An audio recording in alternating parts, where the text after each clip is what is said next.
So the last major piece of this build, at least as far as the contractor goes, is pouring this patio out here, which isn't really rocket science in general, but there is some complications to it. I've been having to think through and come up with a plan. And I've been thinking about this for a year now, how we're gonna make this come together. They had all that extra time on their hands when they were here to pour the floor, because they only needed a couple guys in there polishing, and then they had a couple other workers that could be out here forming up. So they went ahead and get started on this, even though they knew it was gonna rain for the next week. And so luckily I was out here to be able to work with them on it, try to make sure they get it exactly what I had in mind in terms of the drainage. The drainage is the big thing here. Pouring the slab is just kind of typical situation, just an outdoor patio with an apron on it. But I've got a situation here where we got all this water coming down through here from the driveway, from the hillside, and then of course this patio, the existing patio, it all runs down to this corner. There used to be a drain box here. It ran all the way over to the woods. Well, I've got to get all that water from here out of that way somewhere, and I got one shot at it to get it right, because once you pour all this concrete, it's not going to be easy to do something different here. So first of all, if you remember my previous videos back in the summer, I put that French drain all the way around through here to the woods that way, try to catch as much water coming off this hill as we could. Before I had that in here on a hard downpour, I mean, it was just really running. It was like a little river down through here. And after I did that, I've never noticed it being like that. So I think that's working pretty good. The only bad thing is all these trucks in and out of here, it's kind of squished the dirt around it. They never really smashed my French drain, but they've pushed the clay underneath there around. And so it's hard to see, is there any places where it's rolling past that clay into the gravel? I don't know. I'll have to kind of keep an eye on that. I know it was working good when I did it, but now that all that's moved around, it's hard to tell. But anyway, like I mentioned in other videos, I got all this rebar trying to tie it into the existing patio, the house, through there. But I've got, let's see, really two drains going on, plus the French drain around the back, plus this gutter pipe that had to be dealt with. But this patio in here is going to drain into this, what they call a trench drain, through here. And of course, most of the area is coming from this direction. We've strategically kind of put it where it's going to catch it, and then there'll be concrete on the other side that slopes towards it. So this should really catch all that and let it get into this, set it versus rolling past it into the gravel. It should catch everything coming this direction. They're gonna kind of slope everything. It's gonna be kind of a bowl in here. Coming from the garage will slope this way, and I thought about different options over here. But basically, what I'm gonna do is I've got this box drain, I call it. I'm not sure if that's the right term. Comes out, goes down, and they've already ran it underground here. Runs this way, out and over.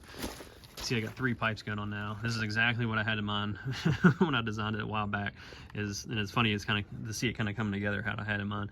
But you got to get all these slopes just right. You get it too much of a slope. By the time it gets to the end down here, it is way too deep. You don't get enough slope, and I'm gonna have issues, I think, with sediment getting in there over time, especially on the box drain. This drain, the trench drain, ought to be all right because it's just draining off a patio.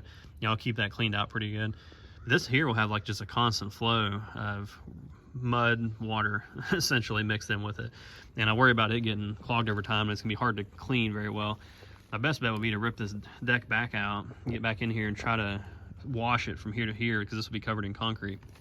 But anyway, I wanted to make sure we had enough slope to help prevent some of that. If it was just kind of flat, it's more likely to build up in there, is at least what I'm thinking. Again, I'm no expert on it. But on the trench drain, they had to come out and down quickly. Otherwise, we don't have enough concrete on top of it. But it comes down, out, and goes that way. That worked out good. You also got to make sure we got enough slope on the trench drain from here to here. I think we got about 1 inch lower on this side, so that it goes that way. Again, you can't have too much because then it just makes more of a bowl with this concrete. But so it should be downhill the whole way down through there, just a little bit. And again, I want to be here to make sure they did it, because you just never know. You get some laborer out here that's just winging it and just slapping the drain in there and not really looking at it. But as I watched them, I think they probably could have done a pretty good job even without me kind of inspecting what they're doing.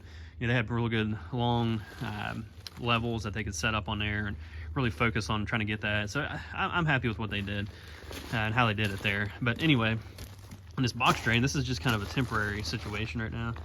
What I'm thinking is going to happen is, there'll be concrete this way. They got to move this form over. The concrete will go down through there. It's kind of a little footer they dug.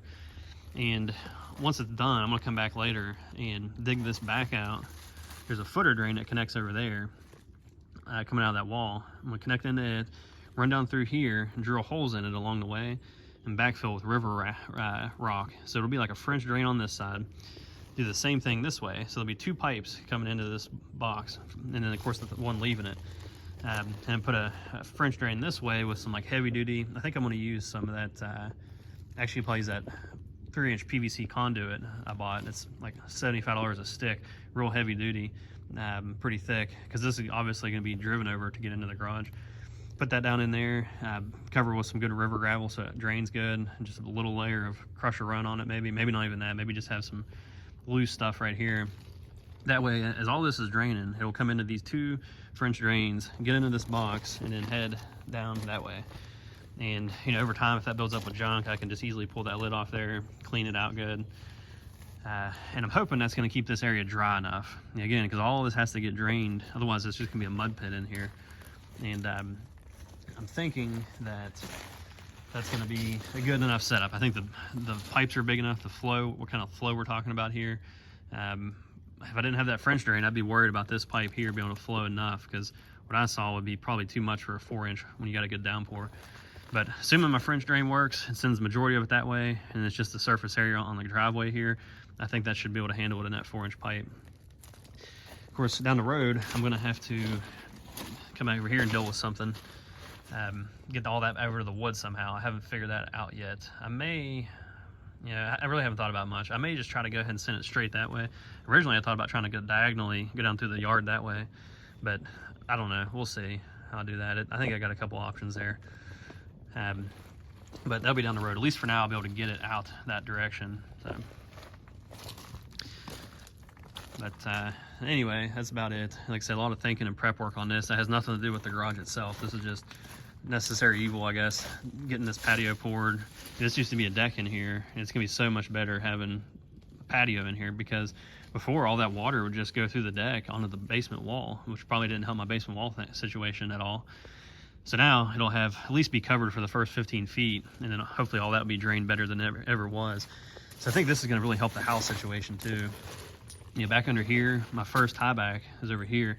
It has never had water actually seep through the basement wall, but it's got a lot of extra efflorescence coming through, where it's like a powdery. It's almost just like, there's got to be a lot of water up against that one tie back. The next ones, I haven't noticed anything. This one, it's got a lot, and I think it's because this water just kind of seeps down through here. And again, once I get this in here and drained, I think that'll really help that situation a lot. That's just my guess.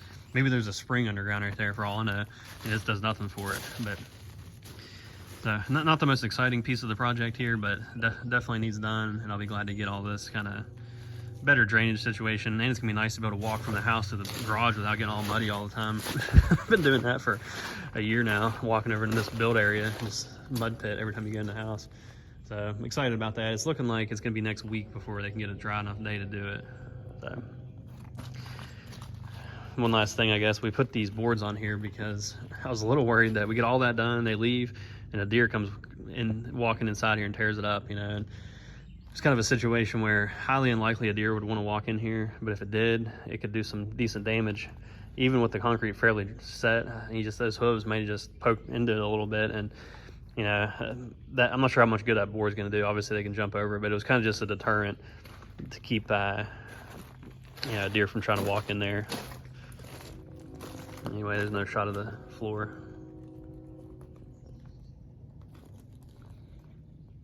You always have extra concrete, at least you hope you do. And one little thing I wanted to do was get this culvert pipe protected a little bit better. Ended up having way more than what we thought was left in the truck. So it kind of caused a little lava flow down through there. I mean, we got everything done we wanted to get, and it just still had to get rid of it. So it was really flowing, but I haven't actually checked it out since it's rained.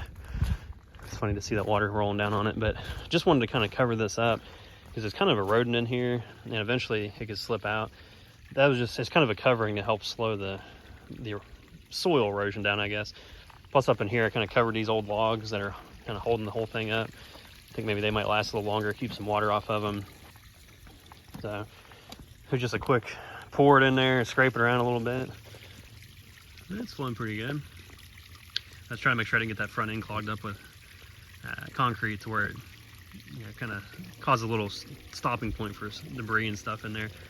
So that definitely slowed the erosion down coming out of there. Plus, just being rained on down in here, doesn't look the prettiest, but I think over time it'll kind of get dirty and you won't notice it much.